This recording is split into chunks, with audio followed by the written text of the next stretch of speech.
So guys, nandito ako ngayon sa Likoson, yung Katungon Masbate. Meron tayong typhoon, Aghon. So tingnan natin guys, ang laki-laki ng dagat. Dito na guys, lumalaki na dagat, lumalapit na dito sa cottage ng aking hipag. Grabe mataas ang mga alon guys ngayon, oh. Tumataas ang mga alon, my goodness. Huwag naman sanang maminsala tong bagyong Aghon na to. Ay, hindi mo makikita guys ang kabilang isla dahil masyadong ang dito, ang sky masyadong mampon, masyadong madilim ang kalangitan. Wala kayong mga alon guys. Ito na siya guys sa inaabot na tong nire-rescue ang aming bangka guys. Doon nire-rescue ang aming bangka ng mga ng mga nangasawa ko at ng mga kasama niyo kasi hindi pa naitabi. Pero ito talaga guys, ito inaabot ang dagat sa normal na panahon. Pero dahil may bagyo ngayon, nandito na ang alon. Yan oh, laki-laki. Oh, tingnan mo nyo yung nandun sa parang grabe. Wala doon oh. Ang alon. Hindi kasi ako makalabas. Ang laki ng mga alon doon oh. Ang puputi ng mga alon. Ay, ko nga ang camera ko.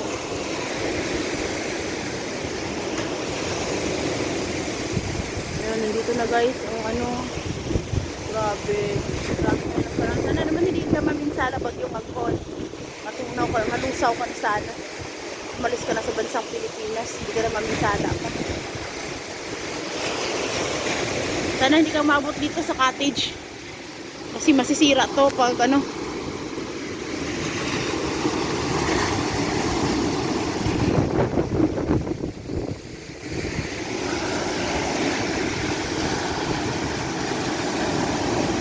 naman sanang lumaki pa ito ng lumaki, Diyos ko.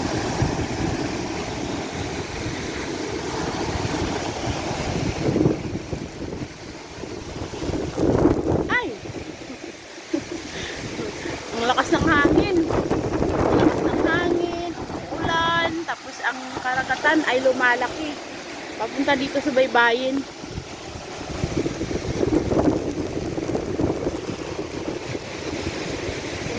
Lumalaki ang mga alon.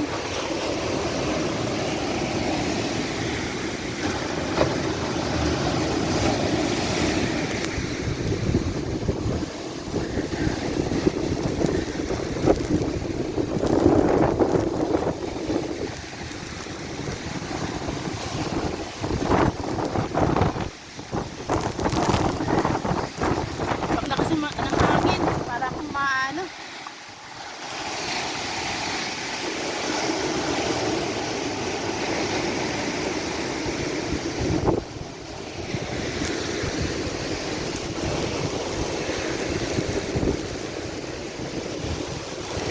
laki-laki yung mga alon doon, no?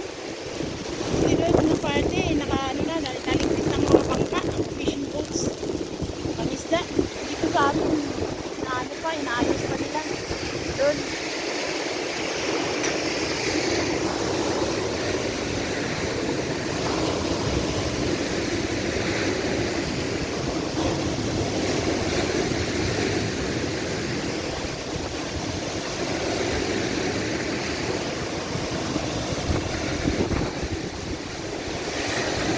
Mga 5 meters na lang talaga ang layo nitong dagat guys sa cottage. Samantalang pag normal ang panahon, hindi naman to 5 meters lang. Laki pa naman ang kalaki yan. Diyos ko.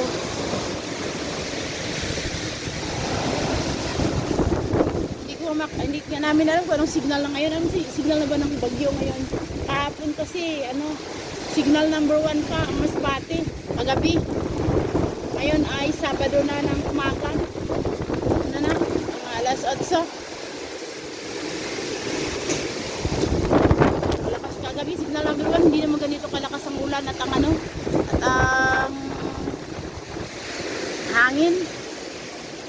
At ang dagat, hindi naman ganito kalaki dati kagabi. Ngayon, ang laki-laki ng mga alon.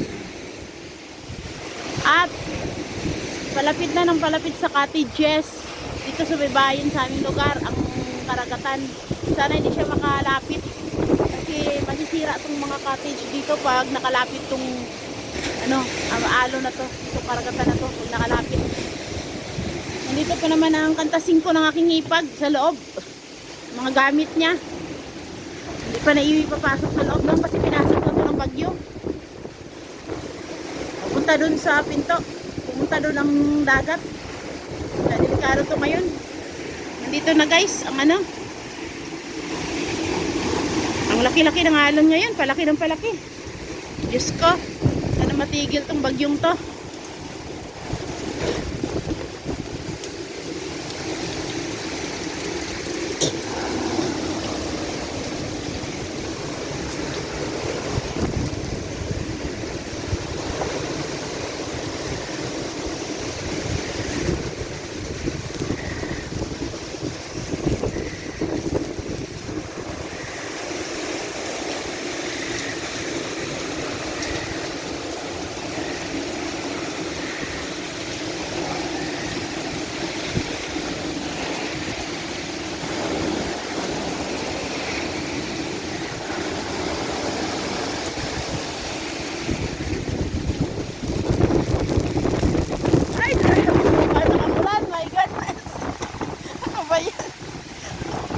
Sana cellphone ko.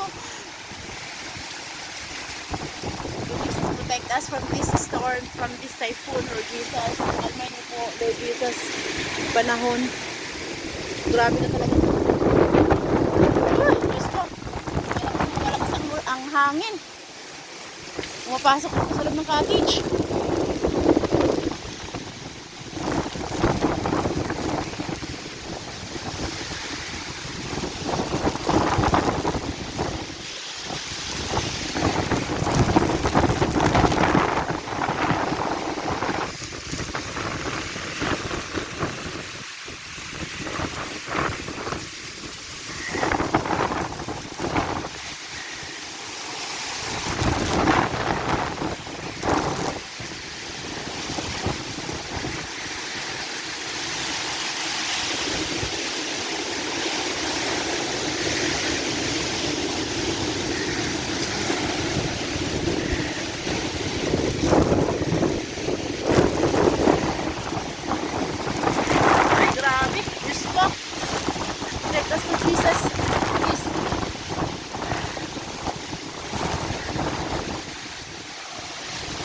Saan ang cellphone ko?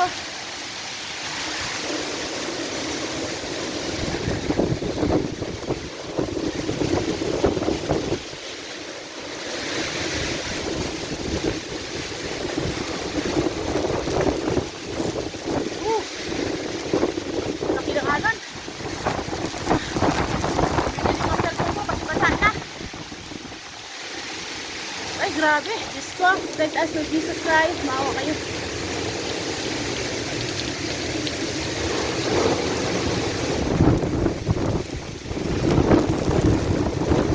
Malapit na ang alon sa bangka namin. Ay, Diyos ko.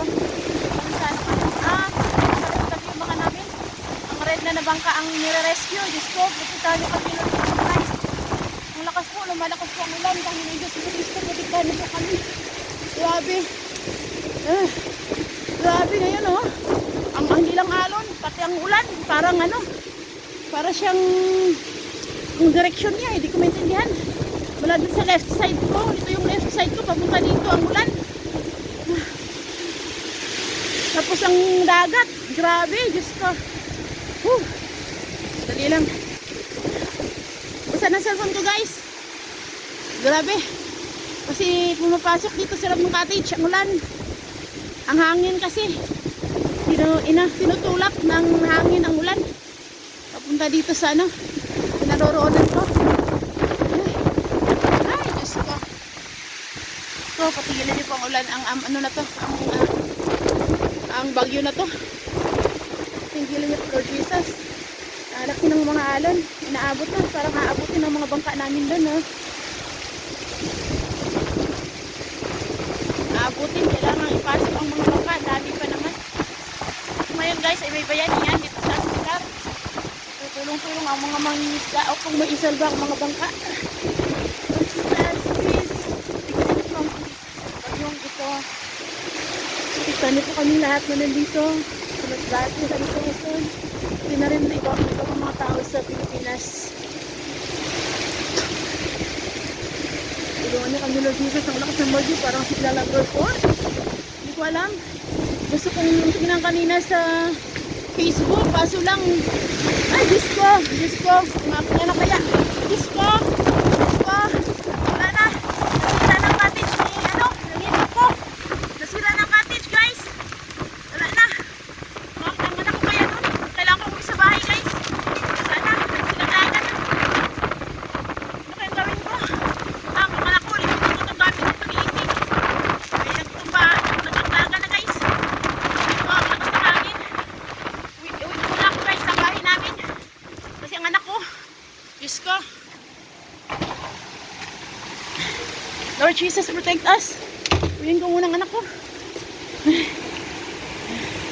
Buti na lang nakalipot kami sa bago namin bahay kahit di pa ito tapos. Kasi guys, ito yung luma namin na bahay, guys. Ang hirap-hirap ng buhay namin. Ito lang, itong pinipicturean ko, ito yung lumang bahay namin. Natanggal na, may nalaglag na sa nito, sa bubong. Ay, Diyos ko! Naglaglaga na ang ng bahay namin, Diyos ko.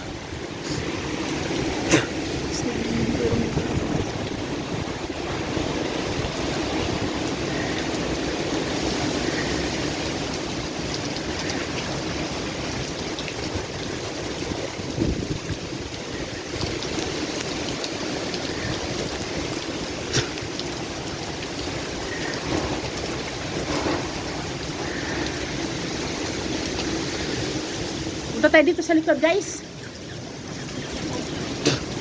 Itong likod bahay namin. May mga puno dito ng ng saging. Wala pa naman ngayong natutumba so far. Ang lakas-lakas na, guys, ang hangin. Anong signal na kaya ang masbate? Ang laki na ng mga alon, guys. Ito, guys, alam mo namin yung bahay. Dito lang kami, guys, nakatira for almost 18 years. Na siya, nalaglag na ang kahoy na kasi sira na nga yung bahay namin, kaya nga kami lumipat. Inuwi ko, guys, ang aking anak. Pinuntahan ko muna ang aking anak kasi nga natakot ako baka anong nangyari sa kanya. Buti na lang Diyos, wala naman. Ito lang, guys, ang bahay namin. Hirap-hirap. Teacher nga ako, pero ito lang yung tinirahan namin for almost 18 years. Tapos lumipat naman kami. Dito na, hindi pa tapos ang bahay namin, guys. Sana nga supportahan nyo ang aking YouTube channel para matapos yung bahay namin ngayon. Nangyumihingi na rin ng suporta, guys. Ito yung bahay namin na nilipatan. Hindi pa siya tapos, guys, pero lumipat na kami. So, itong lugar namin, guys, binabagyo ngayon. Maraming mga puno ng niyog. Sana lang walang matumbang puno ng niyog kasi ang lakas ng hangin. Natumba na ang puno, guys. Na na ang kahoy ng anong kahoy nga yan, anak? Anong kahoy yan? Anong kahoy? Anong kahoy? Anong kahoy? Anong kahoy nga yan? Akasya? Puno ng akasya at talisay? Na na siya, guys? Ha? Oo, kaya nga umuwi baga ako kay si Queen Ann. Buti na lang tulog pa si Queen Ann. Kasi dyan ako sa mama, kay mama ising mo, yung mga gamit? Ligpitin mo. Tumunog na yung kanina. Ang mga gamit doon. Grabe na ang hangin nila. Oo, grabe yung hangin na yun, Diyos ko. My goodness. Ayun. Mga bulit dito papagunta kayo kay magasigan ng pagkain. Asikasin mo na kay mga ising mo na gamit. Kaya delikado pumasok ang dagat. Yan na, oh. Kita mo naman yan. So guys, nababasa na aking cellphone. Dito po naman, guys, sa labas ang mga lambat na tinatahi. Delikado to abutin ng alon. So nga, ito, guys, na. Ha? Luho? Oo, kanina pa yan, lumipad. Nasira na yung bubong, guys, ng cottage ng aking hipag. Lumipad kasi yung mga dahon ng anahaw. Bigla kasi lumakas kanina ang hangin. Kaya umuwi ako sa bahay, natakot ako na kung ano ng anak ko, natutulog pa naman yun. Sana humina na to.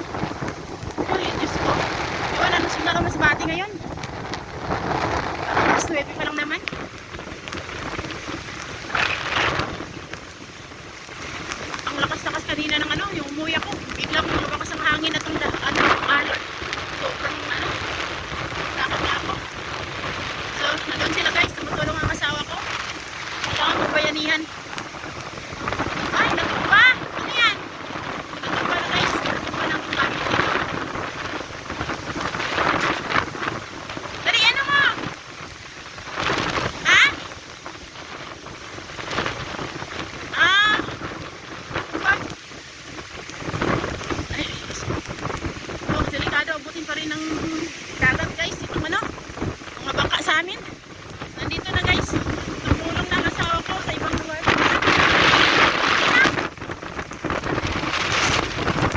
Nandun ang asawa ko sa ibang ano.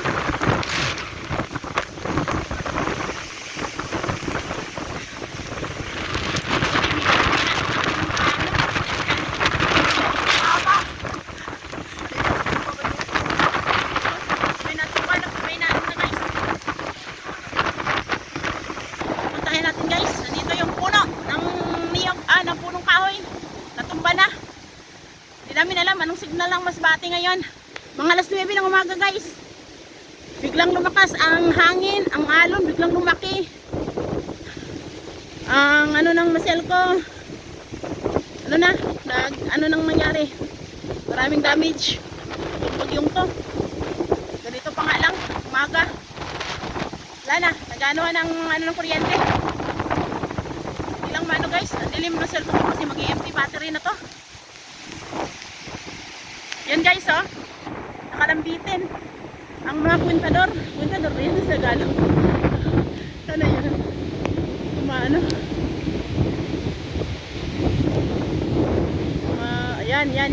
Yan.